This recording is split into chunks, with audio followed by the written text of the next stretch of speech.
Hi everybody, welcome to Flosstube number 48. I want to apologize first of all for not being able to upload a new video last Sunday.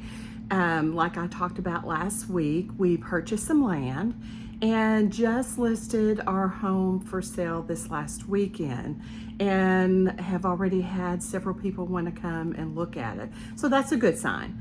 But for Sunday after church, our realtor asked us if she could show our house. She had some people interested in coming and looking. So that kind of messed up my schedule for videoing. And I tell you what, I don't know if any of you have ever watched the Beverly Hillbillies. That used to be one of my very favorite shows to watch growing up. And I always got tickled at Jed Clampett and Granny and Jethro and the whole crew would always be in this big old truck, Granny sitting in the rocking chair on top with everything they owned piled into that truck. And that's how I felt Sunday, because we didn't have quite the stuff that the Beverly Hillbillies did, but we have several fur babies. We have a great big dog named Helio, and then we have Mom's little dog Dexter, and then I have 2 cats as well that usually you don't even see the cats. They kind of stay off to themselves. But we did not want to risk any of the fur babies getting outside if someone accidentally leaves the door open. So we all loaded up in the Expedition, including all 4 fur babies, and there we went. We just went on a country drive trying to kill some time while the house was being shown, and we all got tickled because that's how I felt. I felt like we were the Beverly Hillbillies last Sunday. So anyway, thank you for being patient and waiting, and I just wanted to go ahead and come to you today rather than wait till next weekend, because I have another fun sampler I want to share with you this next Sunday. So hopefully everything will be good and I won't have to evacuate the house next Sunday and I can get back on schedule. But today I want to talk a little bit about Scottish samplers. I absolutely love Scotland. I think it's one of the most beautiful countries I've ever visited. The people are so sweet, and the countryside is just stunning. We had a girls' trip there a year ago, May, and that's just one of my favorite memories of going and looking at all of the beautiful things there is. And my husband and I went a couple years ago, and he wasn't quite as interested in all the needlework of Mary Queen of Scots as our little girlfriend group was last year, but he was still a good sport. But anyway, I want us to look at how can we tell a Scottish sampler apart from an English sampler. And sometimes you may not be able to, but there are some very specific characteristics that we can attribute to Scottish samplers. Now, if you were to get a sampler and it only had, say, one of these characteristics, then I would still be hesitant to say without a doubt that's definitely a Scottish sampler. You want to make sure that your sampler would include several of these characteristics in order to be pretty certain. So I'm going to show you 3 of the Scottish samplers that I own, and we're going to talk about some of the characteristics that you can look for if you're looking for a Scottish sampler. So I'm just going to jump right in. The first sampler that I have is one that I have not reproduced yet. I'm hoping to get to it before market next year. We'll see. I've got a whole big list of what I want to do, so we'll see how much I get done. But this one, I'm going to show you the front first of all. Hang on just a second. Let me put something behind it. I forget about that light shining in behind me, and sometimes that makes it a bit hard to see. But as you look at this, there's lots and lots of alphabets across the top. There's a beautiful border. There's a house, some trees, and then there's some peacocks across the bottom. And then the name, Christian Gibb Linlithgow, and I probably butchered that name. 1849 was the date. Now I'm going to turn it over and let you see the bag.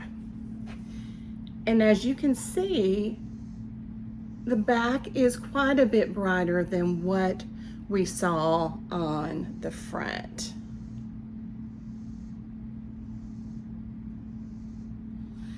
So that's one.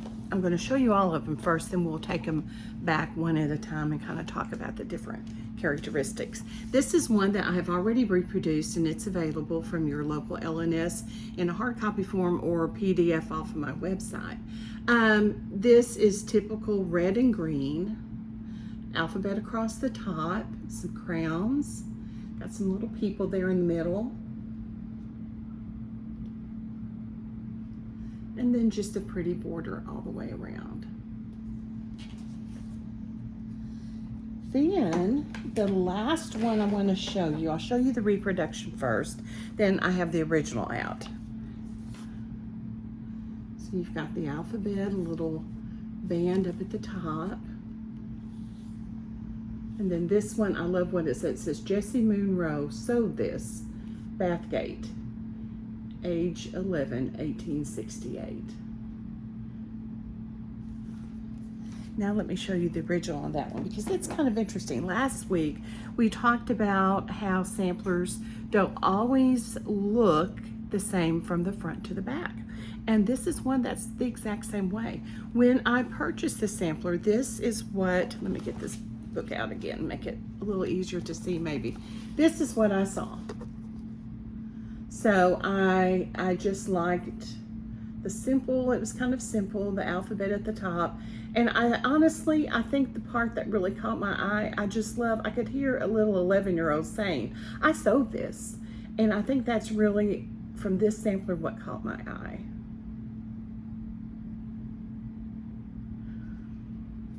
Now I'm going to turn it over to the back. On the front, well, let's talk about that just a second though. On the front, it looks like some kind of a creamy or dirty white, rather, greens and reds all through the sampler. Now, when I turn it around, look at what I have. I have a very vibrant purple on the back, in addition to the red and the green. She didn't mind carrying her thread either, but that's okay.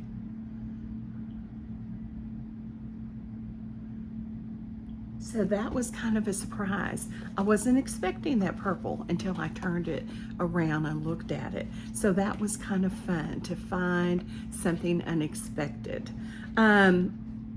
I want us to take just a second now and go back and think about characteristics of these three Scottish samplers that make them pretty typical if you're looking for a particular Scottish sampler. For instance, the colors red and green. That's a very common color palette used on Scottish samplers. I have the C.O. Henderson. I'm going to show it to you again. That is completely stitched in red and green, except these little guys have little black derby looking hats on and shoes. That's the only other color included in this sampler, is that little touch of black right there. But the red and the green is a very strong indicator that it's a Scottish sampler. But if that was the only thing, I would still be a little bit hesitant. Now, here we have a row of crowns. That's pretty common, but you can also find crowns in English samplers as well. This particular tree motif, I have seen it in lots and lots of Scottish samplers. Sorry, Dexter, see somebody walking by, I guess. The border is not necessarily only Scottish, it's just got a very typical type border. This little band kind of nods to being Scottish. And something interesting on this one. I am not sure how this C.O. Henderson actually started this one, because it looks like maybe they tried to put this in the middle. This one ended okay, but they ran out of room, but they didn't let that bother them. They didn't frog, they just continued on. And you know what? It's okay. So there's a couple of things that you could say were typical for a Scottish sampler. Now let's look at Jessie Monroe's again. Once again, lots and lots of reds and greens with the addition of the purple. And that I have seen quite a bit in Scottish samplers as well. And my guess is that the thistle is kind of the national flower of Scotland. And thistles, as we know, are this beautiful purple color. And so that's probably why we see that used quite a bit. So we have the alphabet at the top. And this is something else I want to point out. Even though they've done the alphabet at the top, they have A, B, C, D, E, and the D is done in a black. I'm not sure, because these aren't exactly initials of family members, but perhaps they use the D to stand for a family member that had passed away. And I do know that that is a common thread in a lot of Scottish samplers. Many times they include initials of their family members. And if the initials are done in black, that's a sign that that family member has already passed away. Now, something else on this that I think points to a Scottish sampler is that when Jessie Monroe stitched this or sewed this, they included their location, Bathgate. And you'll find that many times on Scottish samplers as well. They'll include whether it's Perth or perhaps Embroidered.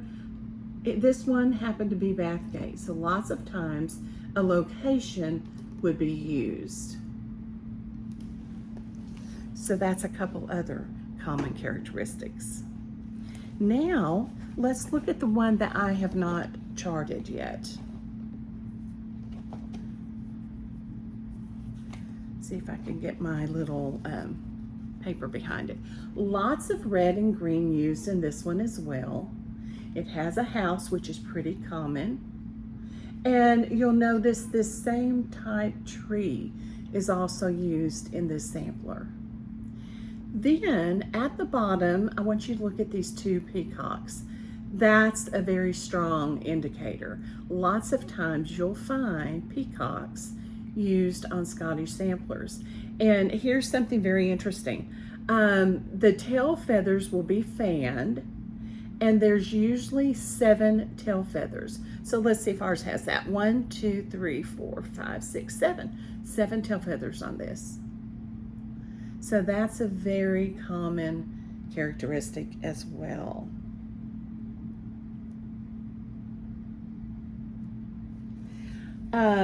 A couple other characteristics. Mine do not have some of these. I do know all 3 of those are Scottish, but there's also a few other characteristics I want to talk about that you may find on other samplers.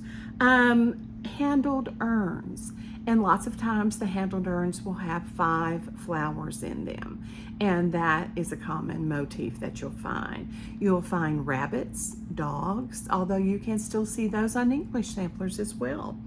Sometimes the surname is a hint, such as McTavish or any other, McDougall, some kind of a Scottish sounding name. But that's not a guarantee, especially as we know here in America, we're such a melting pot that someone could have moved into the area from another country and not have that same typical Scottish surname.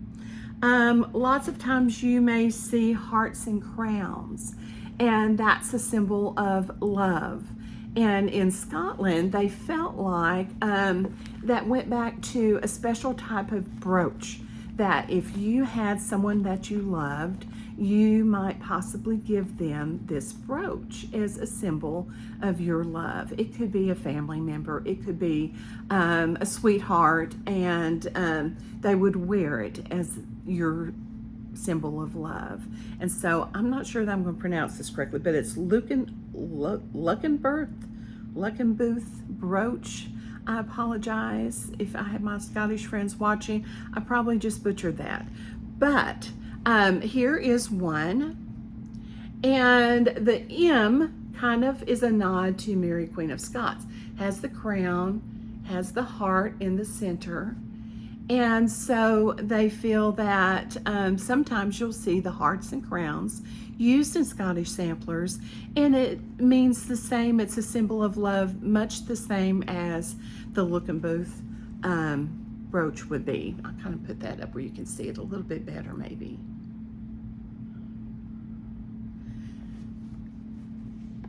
You also in the samplers you might see, instead of a house or a large manor home, you might see a castle. And I know if you've ever visited Scotland, there are castles everywhere. That's one of the fun things about visiting. There's also, besides place names, alphabets. Now the alphabets you saw in the samplers I showed you are pretty basic alphabets. I think one of them had Algerian islets in it. But many times in these Scottish samplers, you'll have alphabets that have lots and lots of curlicues around them. I can remember being in grade school, and it was like, you know, you want to write, so your friends think you have the neatest handwriting, and we would, you know, maybe make our A and add all these little curlicues on it. When I was reading the article about these Scottish samplers, that made me think of growing up and as kids trying to add all these fancy little extras on our letters when we would write our name. And so none of the samplers I showed you have the curlicues, but if you will go in and Google curlicue Scottish alphabet, you'll see many examples. And they really are quite pretty. I have a friend, Mary Susan, who loves Scottish samplers, and her name, like I have Violets and Verses, is Prim Peacock Samplers, and that's because she loves these Scottish samplers. But she has a couple that have the curlicues on them, and they are just beautiful. So that would be a pretty strong sign that you've got a Scottish sampler if you happen to have an alphabet with all those curlicues. Silk and wool would have been used as the fiber to stitch a Scottish sampler.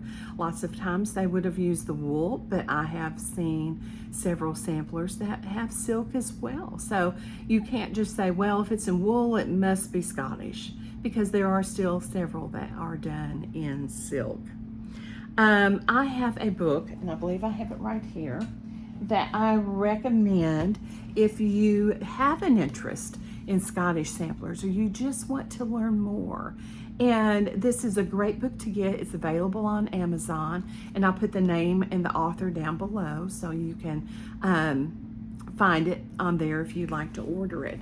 It's called Embroidered Stories, Scottish Samplers, and it's written by Helen Wyld.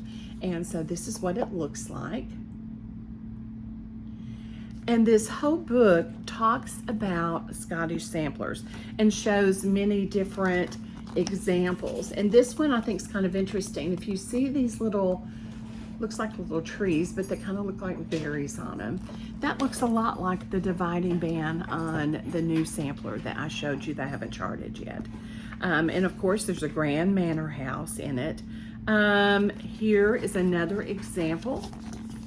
And if you can see, there's the peacock. I think that peacock only has 6 tail feathers, so something happened to one of them. Maybe the fox got one of the tail feathers, I'm not sure. But this book is full of pictures and just great information if you are like me and want to learn a little bit more about them. So I recommend this book. And like I said, I'll put the link down below with the author's name and the title of the book, so you'll be able to find it if you want to. But Embroidered Stories, Scottish Samplers. I'm not sure if they'll do it again, but in Edinburgh, there is a National Scottish Museum, and at one time they had a special exhibit showing many of the samplers that were used in this book. So I have my fingers crossed that someday they'll pull that out and show it again, because that would be great to see these in person.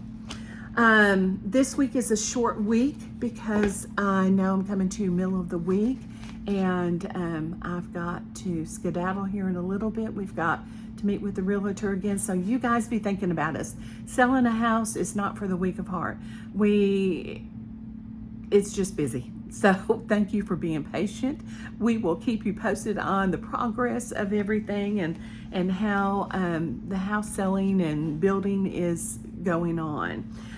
Last week, my winner was for the needle case, and that winner is Julie Horne, 4269. So Julie, if you're watching, if you'll send me a message or email and give me your mailing address, I'll get that out to you. And then this week, I'm going to give away a chart for one of my Scottish samplers. And this one is the Jessie Monroe. So I hope whoever wins this chart will enjoy every stitch and get you hooked maybe on some Scottish samplers. So anyway, next Sunday, I will come to you again, and we're going to talk a little bit about Assisi embroidery, as well as an Italian sampler that I acquired in Mayberry, and I want to show it to you. So I hope you guys have a fantastic rest of your week, and we'll talk to you very soon. Bye.